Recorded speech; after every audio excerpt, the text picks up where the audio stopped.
So Ryan, I mean, we're coming off of a tremendous 12, 14-month run at TMG because our clients are doing so well, right? You know, we've been at this 35 years, and I think this is probably a banner year for us, but I don't say that good for us. It's really good for the industry.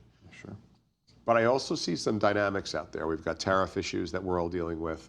We've got geopolitical issues. We've got supply chain issues still with the overhang. And while the hiring remains very robust, the processes seem to be taking a little longer. Have you seen that as well?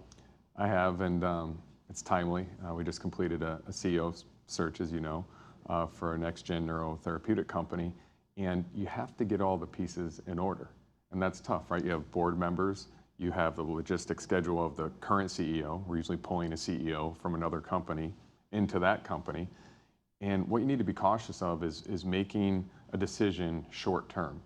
Hey, this is taking too long. I'm going to take another offer, perhaps, that I could get quicker.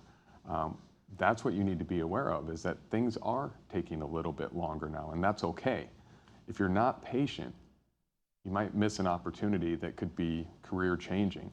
And so, I mean, this one took, what, a couple months at least, the interview process, and just getting to that point took a couple more months. You got to be willing to have that foresight, and that's what we try to caution people about as we talk through these things, is it's not going to be lickety-split every time, so be patient. Yeah, and one of the things too is a high level of communication. I've found that once you get at that VP level and above, C-suite, it's just a high level of comms, right? You've got to tell the client partner, look, they're in process, and you always have to assume somebody's in process somewhere else. And with that, we want to not sacrifice diligence, but we want to keep the process moving along. And sometimes that process moving along are just other stage gates. Could be a longer look at the data room. It could be a touch base on the Zoom call. The point there is the client partner needs to know they need to keep the other person engaged. And then the other person, we've been really fortunate working with very transparent professional individuals, is I'm here with company A. This is where they think they're going to be. And we ask them, just keep us in the loop along the way. Yeah. And you can only do as best as you can do as you have a high-level CEO out of the market looking for another job. And the tools that are used to show that transparency to our clients is what we've been getting decent feedback on, and we continue to evolve those tools, right? Whether it's our internal, customer relationship management system, Loxo, or dashboards that we use and create internally, we're seeing feedback from both the individuals and the client that, hey, this is helpful, because if somebody doesn't know where they're going, they get nervous. That's right. Right? Lack of communication, we've talked about this. People fill it in with negativity. Well, I haven't heard from them. Are they not interested in me? So now, with these dashboards and all the tools we use, both our clients and the individuals know where everything stands. And then we can give guidance such as be patient, and it tends to come full circle if we're working with the right people, and we usually are. Yeah, and the be patient, that mutual respect has to come from both sides, because sometimes you have, audio silence from one side and not the other. And to your point, everybody thinks that it's a negative situation. So, in today's market, our guidance, I think, would be patience, high level of communication, proper diligence, never sacrifice that. And you can always make an offer wait. At the C-suite level and even the VP level, you can always make an offer wait if you just say, I'm giving an offer on Friday from company A. I really want to hear from that client partner, meaning the one that they're in with us. Sure. I can delay that for this many days. Can you respond to that timeline? And then now you give the hiring company a chance to respond, and if they can't, well, they made their decision for you. That's right. And something to consider that we don't feel a lot of people think about based on the conversations we're having. We're having 30 to 40 conversations a day with director level and above individuals, is how long does the average job search take? So if you're a director or a VP, there aren't that many of those jobs out there, okay? Individual contributor, plenty. But if you're director or VP and you're wondering, hey, it's been 3 months, I'm not getting any traction, that's pretty normal. It takes about 6 months. The average job search takes 6 months. The average interview process takes 3 months. So think about it. You start in Q1 of 2025, so it's January. By the time you get hired, it's going to be late March, because you've got to go through 4 to 6 weeks of interviews. You've got to put in 2 weeks with your current employer. It's a process. So if you don't set the right expectation in your own mind, That's where the impatience comes from. So just remember, average job search 6 months, average hiring process 3 months. Can we expedite that for our clients and our individuals we work with? Sure, but those are the averages. And you mentioned the CEO. We hired a CEO in less than 45 days, you and I, and it's taken 90 to 120 and 120 to 180 sometimes. So it's all dependent on the board, the company, the circumstance, and every circumstance is different. So the more questions you ask, the more transparency you get. Yeah, and that's true too, Ryan, because what happens is people convolute two different experiences. Most of the time at that director VP C-suite, you generally get a tap on the shoulder from somebody you know to say, hey, I've got an opportunity here. And that generally tends to be an expedited process because you were tapped on the shoulder. But then if you're going to go out to market and you're not getting a tap on the shoulder, but you're actually going out to the market by yourself now, you've got to expect a 6-month period. But romantically, you tie it back to the last time you got tapped on the shoulder. That's right. Because we just had to run through a process, right? And the process was defined. Your resume was flown up or down the chain. This is somebody I worked with in the past. Let's just bring them in. Let's run them through the gauntlet real quick, and let's get them out the door. That's right. Right. So the diligence is not necessarily compromised, but it's put through a different filter. Definitely a different filter. And feedback I get a lot from individuals is, Ryan, I've never had to look for a job before. I hear that all the time. Never had to look.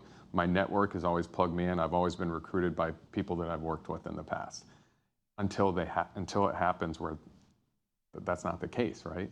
Hey, they just had a reduction in force. I didn't see it coming, or I did see it coming, but it's going to happen quick, and I really don't know what to do. I've never been in this position in my career, and that happens a lot. And so that's where we come in and say, hey, no problem, set the expectation, and then start to set them up for success, whether it's matching their LinkedIn to their resume and why that's so important, and all the little tools and tips and strategies we can give them to be marketable, right? Because like we always say, you can't pick an option you don't know exists. How do we make them visible in the market and leverage their subject matter expertise? Ryan, you've mentioned it earlier that more individuals at that VP level and above, all the way up through C-suite, historically have had to respond to being out of a job. Generally, they got tapped on the shoulder by a peer, somebody who left, somebody who's going to a new gig, and they say, hey, Sally, come on over. And no resume to prep, no LinkedIn profile to prep, right? It was basically, I know a person, let's run them through, get them through. That's changing now. It's changing a ton, and the insights that we try to share with these individuals are around, what's on your resume that you're proud of? What are things that people need to know about you? Okay, are those on your LinkedIn?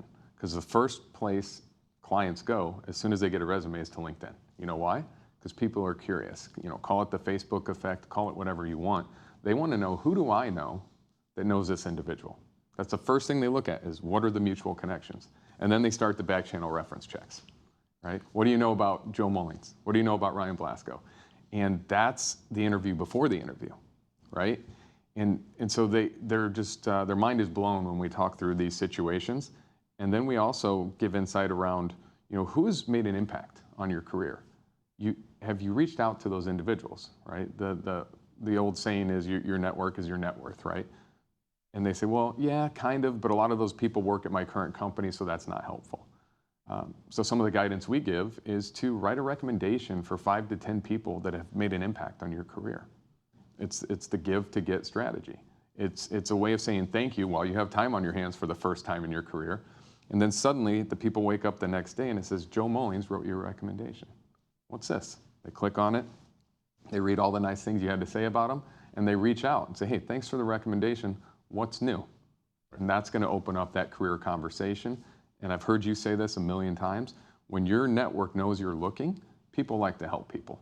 And that's going to 10x the opportunities that come your way. Yeah, and the insight as to activating your network, right? That's a very elegant and generous way to activate it, right? So you should have a couple sort of paths you go through when you want to activate your network. The clever one is pick 10 people that probably are the best networked, write them the recommendation. It shows up the next day. It's a give to get.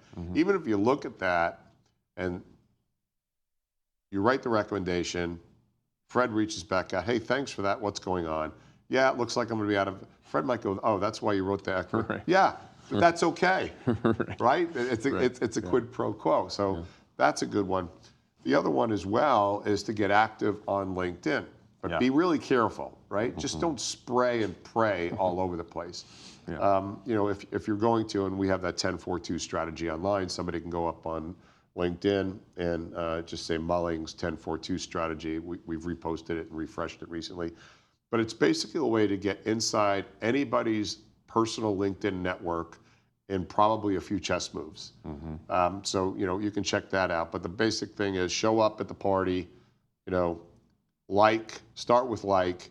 If you're going to comment, don't hijack the post. Yes. Have it be additive and accretive to the point being made. Don't overdo it. Before you hit post, say, is this about me or is it about adding to the post? That's right. Right? And then make that a full-time job on a daily basis. You know, make it a point to get inside 30, 40, 50 people's LinkedIn network in an elegant way. Yeah, and I learned that from you before I started working at the Mullings Group, and it works. I think 3 years ago when I started here, it was around 3,000 followers. That's exploded through adding value, right? If you make a post about yourself every time, you're going to come across as selfish, and a lot of times people don't want to hire selfish people, right? But if you're constantly amplifying the message of whatever company or whatever technology that is selflessly, then they're going to say, hey, this person's a great marketer. This person's a great writer. If you're looking at a salesperson, this person's a great educator. Because that's sales, right? It's education. Giving people options and letting them know what the latest and greatest is. Yeah, and you made a point before we wrap up, you made a point earlier, is your LinkedIn profile should almost replicate your resume. 100%. Because it's still a little unfathomable today, is the resume is a trailing asset to LinkedIn. Yep. Right? You're found on LinkedIn, or to your point, your name comes up. I can't tell you how many times I'll be on a phone call with an executive team, and I'll say, listen, I'm checking out Fred Smith. Anybody know Fred Smith? And you could almost look at the Zoom call, and everybody's down on their computer. Oh yeah. LinkedIn, it's coming up. They're all clicking it up, and they're making a judgment going right into the LinkedIn profile. Yeah. And then if there's an interest, hey, get the resume to us. That's right. That's the order, without exception. Without exception. And the consistency between, you know, from a detail-oriented standpoint, between your resume and your LinkedIn matters. So if you have a LinkedIn that just says, this is the title of what I do, and I've been here from this time to present, that doesn't tell anybody anything. You want to have the same bullets that you're highlighting on your resume on your LinkedIn. And here's why. Say you're going for a job, you've applied to 5 to 10 jobs. That means the exposure for you in your career is to 5 to 10 people. That's it. If LinkedIn matches your resume, your exposure is to anybody that's on LinkedIn. So if they're keyword searching, you know, for these VPs and above, you know, P&L management, SG&A management, infrastructure, team building, whatever the keyword is, President's Club, you know, all these buzzwords and awards, you're not going to come up in that search. That's right. You don't want to miss out on those opportunities. And that's where they start. That's exactly. They don't start at your resume, right? And I'll add one more point. A lot of LinkedIn, they don't have a photo or they don't have a professional photo. You want to have professional headshots. We're lucky we have a great studio here. We can do that. But throw your iPhone on portrait mode, put a sport coat on, look professional, okay? And then your resume, I'm seeing a lot more resumes with headshots that match the LinkedIn. And that consistency between the two, you've got a piece of paper that's a one-pager of your LinkedIn and your LinkedIn. That's a great look. And I can tell you, all the CVs that we send in, the better looking CVs tend to get a look before the Microsoft Word resumes. As long as they're not overcooked. Any strength taken to the extreme is a liability. Yeah, the crazy fonts, the crazy colors, too fragmented, too many bar charts. Yeah. I'm like, I'm tired looking at it. While it's fun, it's not the format of a resume. That's right. Right, it's always exciting when you come into Delray, and you've always created this, how would I best describe it? This unbelievable wraparound package for your client partners, right? So, our organization is by design, intentionally said, how can we help you? Talent access, marketing media, elevating your presence in the marketplace, advisory business, right, or just an ear for you. And what's the latest one that you've really enjoyed being a strategic partner to?